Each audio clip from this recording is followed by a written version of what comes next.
5 signes que tu es de nature disruptrice pour la matrice et en quoi ne pas laisser cela s'exprimer pleinement à travers toi, peut limiter ta visibilité, ton expansion et également ta profusion financière. Bienvenue sur cette transmission. Si tu souhaites recevoir cela de manière vibratoire, énergétique, dis simplement oui, je reçois. Ce qui est le plus haut est disponible pour moi. Le premier signe de la disruption, c'est qu'elle dérange. L'énergie disruptrice de la matrice, c'est qu'elle dérange le statu quo. Elle dérange les systèmes qui sont figés, les systèmes limitants, les programmations qui nous maintiennent plus petits que ce que nous sommes réellement, c'est-à-dire une puissance incommensurable, paisible et efficiente. Donc, un des premiers signes que tu es naturellement de nature, que tu portes cette fréquence de disruption dans tes champs, c'est lorsque tu rentres dans un espace, dans une pièce, dans un groupe, et tu attires naturellement l'attention.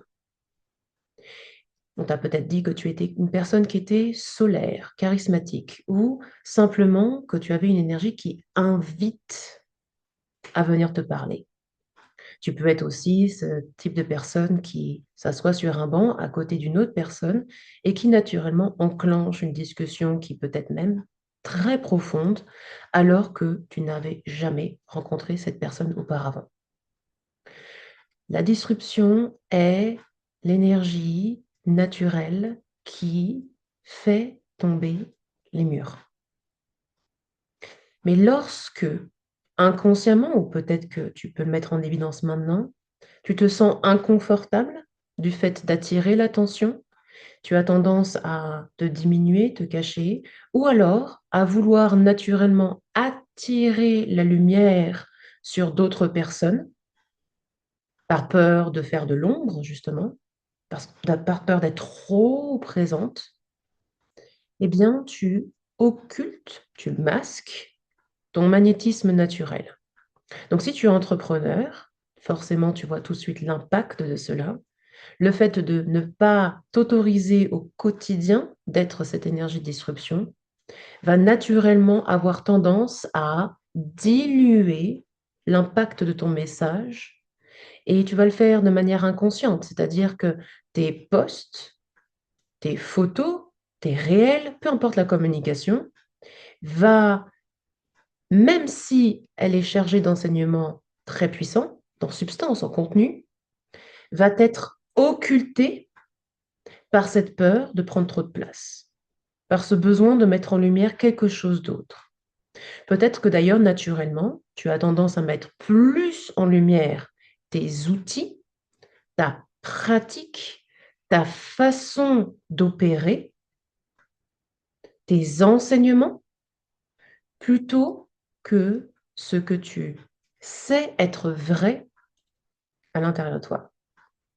C'est une façon inconsciente donc de rediriger la lumière, rediriger l'attention sur quelque chose qui est à l'extérieur de toi. Donc inspire, expire. Ah. Le deuxième élément, le deuxième signal que tu es de nature disruptrice est relié à ce premier élément qui est que les gens peuvent te trouver à la fois inspirante, donc magnétique, et en même temps intimidante. Est-ce qu'on t'a dit des choses du style c'est vrai que tu es assez impressionnante, tu envoies du pâté, mais tu es peut-être aussi trop intense. Tu es sûr que c'est ce qu'il faut faire et ce qu'il faut dire? Voire même, là, sur certains aspects, tu me fais carrément peur. Ceci est un signal très fort que tu es une disruptrice de matrice et en même temps que tu as peur d'être agressive, que tu as peur que ton énergie prenne trop, encore une fois, de place dans sa puissance. Et tu n'as pas envie de asphyxier la personne en face de toi, tu n'as pas envie de lui faire du mal. Ce qui est tout à ton honneur et évidemment aucun souci avec ça, si ce n'est que du coup ça crée une distorsion. La distorsion que disruption égale danger. Déjà que c'était égal à danger parce que tu attirais l'attention, maintenant c'est égal à danger parce que tu envoies ou tu as un risque d'envoyer quelque chose qui n'est pas acceptable. Et qu'est-ce qui se passe quand on envoie quelque chose qui n'est pas acceptable par la société? La société risque de se rebeller. Donc tu vois jusqu'où ça peut aller littéralement. Et encore une fois, ce n'est que une programmation, une structure d'insécurité, une structure primaire qui doit tomber en toi-même pour que tu puisses t'autoriser à recevoir justement des clients, on va parler vraiment entrepreneuriat ici, des personnes qui sont de ce gabarit-là, qui sont prêts à se faire peur eux-mêmes d'une certaine façon, à rentrer dans leur profondeur à eux et à lâcher ces limitations, à lâcher ce qui leur empoisonne la vie, à lâcher les structures matricielles qui ne les rendent pas libres. Et pour que ces personnes-là soient naturellement attirées à toi et qu'elles t'entendent, qu'elles te voient, qu'elles te reconnaissent, il faut pour ça que toi-même, tu t'autorises à te reconnaître et à t'accepter dans ta nature disruptrice. Et c'est ce qui fait que il y a quelquefois des rencontres qui vont sortir de nulle part. Tu n'auras pas forcément publié plus, tu ne seras pas rendu visible plus que d'habitude, mais simplement dans cette acceptation, et je le vois encore et encore chez mes clientes, lorsqu'il y a cette acceptation totale de l'énergie disruption, qui n'a rien à prouver, qui n'a rien à montrer autre que ce qu'elle sait être juste et vrai, ce qu'elle sait être, alors les clients arrivent à elle. Alors les opportunités arrivent à elle. Parce qu'évidemment, même si tu n'es pas entrepreneur, cela s'applique à toi. Peut-être que tu es challengé dans ton entreprise, au sein de ta entreprise actuelle, parce que tu as cette énergie de leadership, de présence qui disrupte et qui invite naturellement les autres à se dépasser. Mais certaines personnes ne sont pas prêtes à cela. Et il faut pouvoir l'accepter aussi. Donc tout ça, c'est des choses que l'on voit en mentorat et dans mes espaces de, hmm, d'impératrice, de réancrage de cette énergie calme et tranquille d'impératrice magnétique. Signal numéro 3 que tu es de nature disruptrice. Oui. Justement, tu as toujours senti que les limites étaient quelque chose qui était fait uniquement pour être dépassé. Voire même, il y a un moment donné, tu t'es même dit, mais c'est complètement débile d'avoir des limites. Pourquoi est-ce qu'on a des limites? Quoi d'autre est possible? Mhm. Si ce genre de raisonnement fait partie de toi depuis des années, peut-être même depuis que tu t'es éveillé, que ce soit dans le développement personnel ou dans le développement spirituel, pour toi, une limite, c'est quelque chose qui est une illusion et qui est à dépasser. Donc, tu n'hésites pas à investir massivement en toi pour te développer. Tu sais que la réalité n'est pas fixe et que s'il y a quelque chose qui est en train de bloquer, de stagner, c'est que il y a quelque chose en toi qui est encore en train d'essayer d'exercer son contrôle, en train d'essayer de, tu vois, de maîtriser les choses, de te faire accepter une règle qui n'est pas entièrement fausse, mais qui n'est pas la pure vérité. Si une vérité est vraie jusqu'à un certain point, c'est donc une vérité tronquée, c'est donc par définition pas une vérité pure. Ça peut être considéré comme une illusion, et toute illusion doit tomber. Donc inspire, expire. Parce que cette capacité naturelle que tu as de repousser les limites, ça n'est pas simplement pour résoudre un problème en toi, ou d'ailleurs, on pourrait enlever derrière définitivement cette notion, parce qu'il n'y a rien qui cloche en toi, il n'y a aucun problème, et ça tu le sais déjà.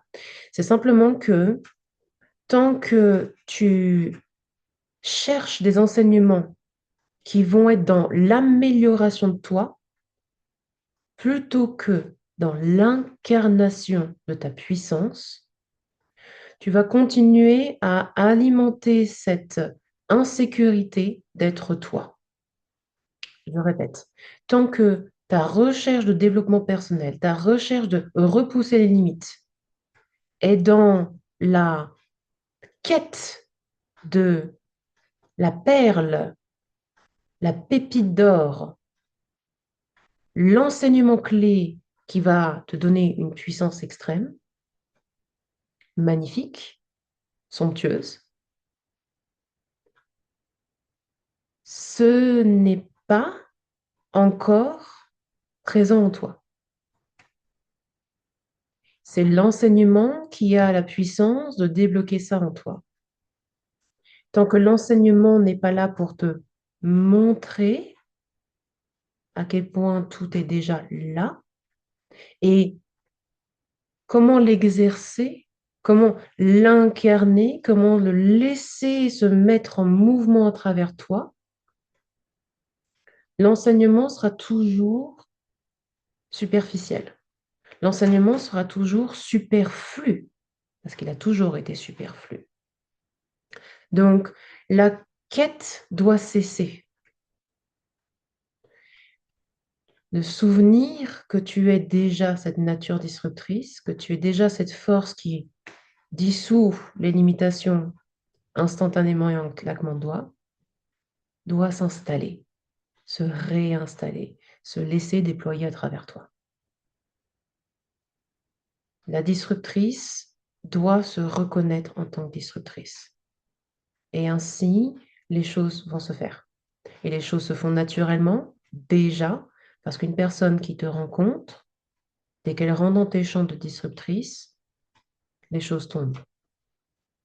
Elles n'ont pas d'autre choix que de tomber. Et plus tu te reconnais dans cela, plus l'espace, le champ peut se relaxer et le véritable soi se déployer. Donc c'est vraiment une montée en efficience qui se passe. C'est une montée en fluidité. Expansion est cela. Expansion est une représentation imagée de ce qui se passe naturellement. Un déploiement encore plus grand de la vérité qui est en toi, de cette puissance totale. Mhm. Signal numéro 4, qui est un petit peu le reflet de ce qu'on vient de dire. Est-ce que tu as tendance à voir que des objets se brisent naturellement autour de toi? Et non, c'est pas forcément que tu es plus maladroit ou maladroite que quelqu'un d'autre. La disruptrice brise les plafonds de verre. Donc littéralement, le verre explose facilement autour d'elle lorsque une nouvelle limite, une nouvelle structure casse, est brisée.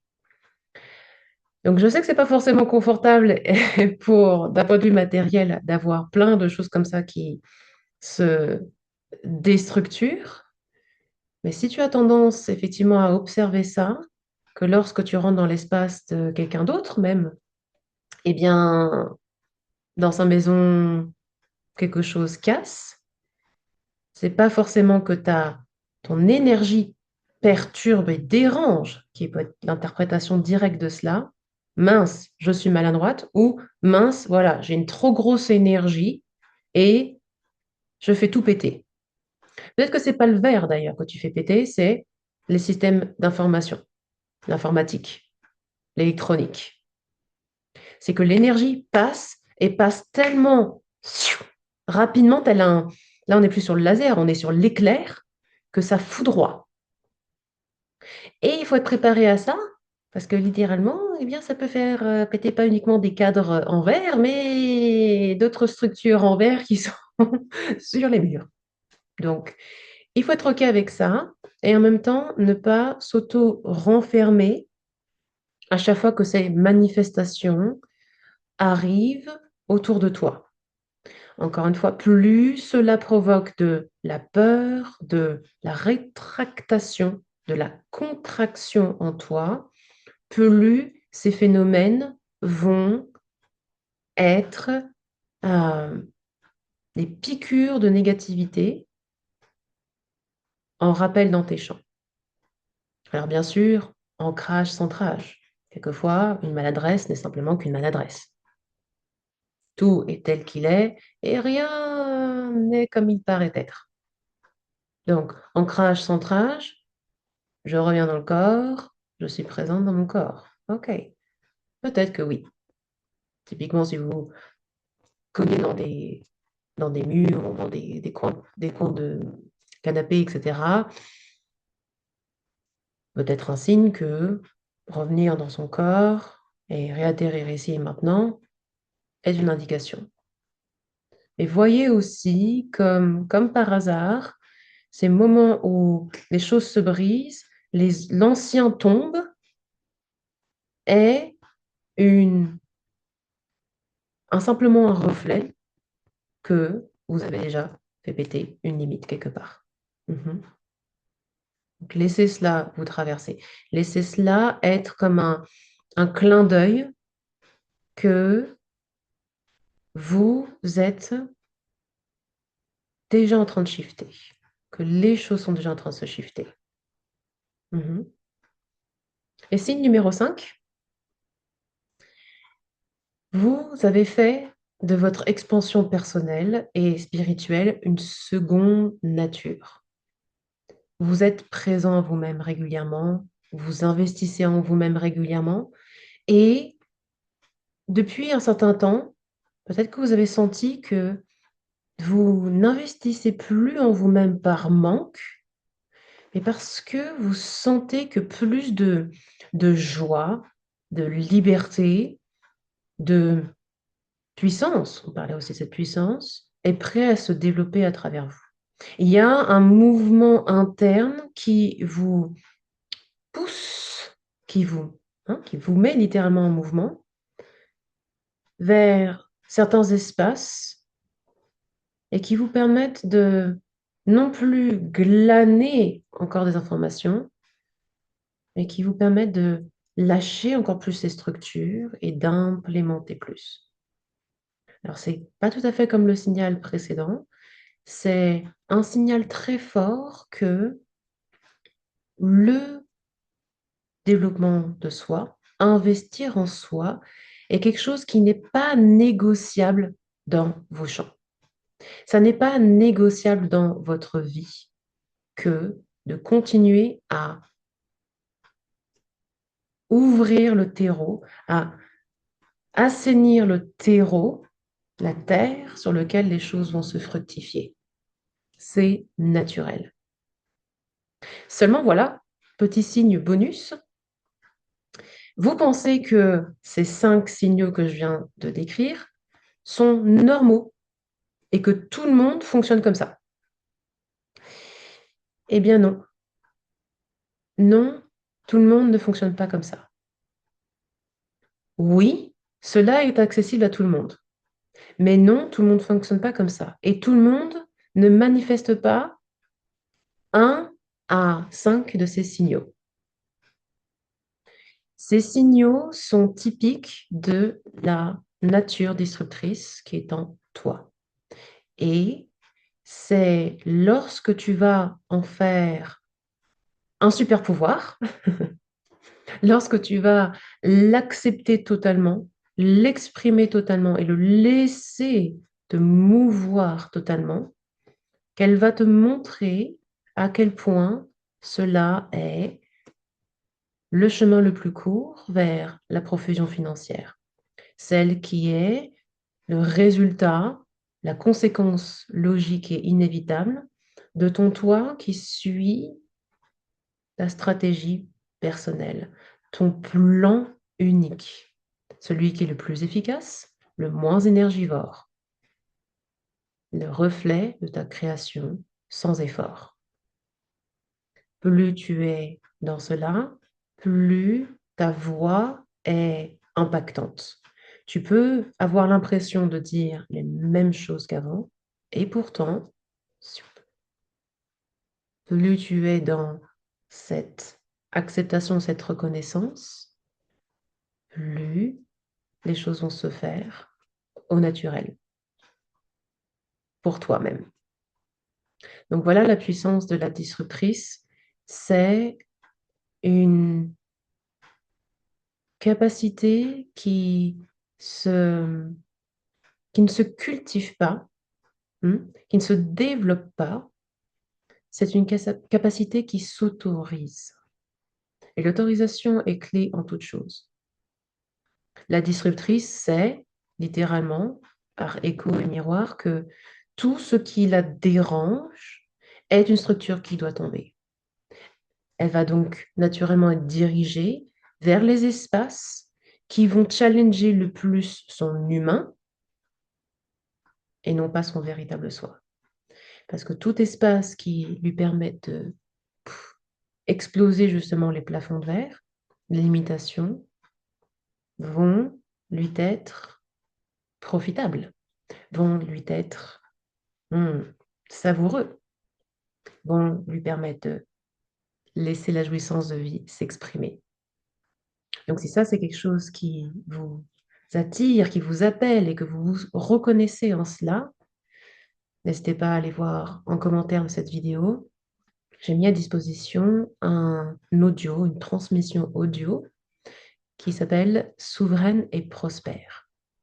Vous pouvez commander et demander à reconnaître votre nature disruptrice en écoutant cet audio et en regardant aussi le replay d'une conférence que j'ai enregistrée et que je vous ai mis en bonus. Et si vous voulez aller plus loin et incarner ça dès maintenant, parce que vous êtes ce genre de disruptrice qui n'attend pas et qui veut faire pulser les choses, alors l'espace Magnetic Empress, impératrice magnétique, est certainement pour vous. Vous pouvez parcourir ces initiations de déploiement en autodidacte ou et avec un mentorat en direct. Et c'est avec grand plaisir que je vous guiderai dans la reconnaissance totale de votre énergie de disruption pour votre plus belle expansion et profusion. Prenez bien soin de vous et à bientôt pour une prochaine transmission.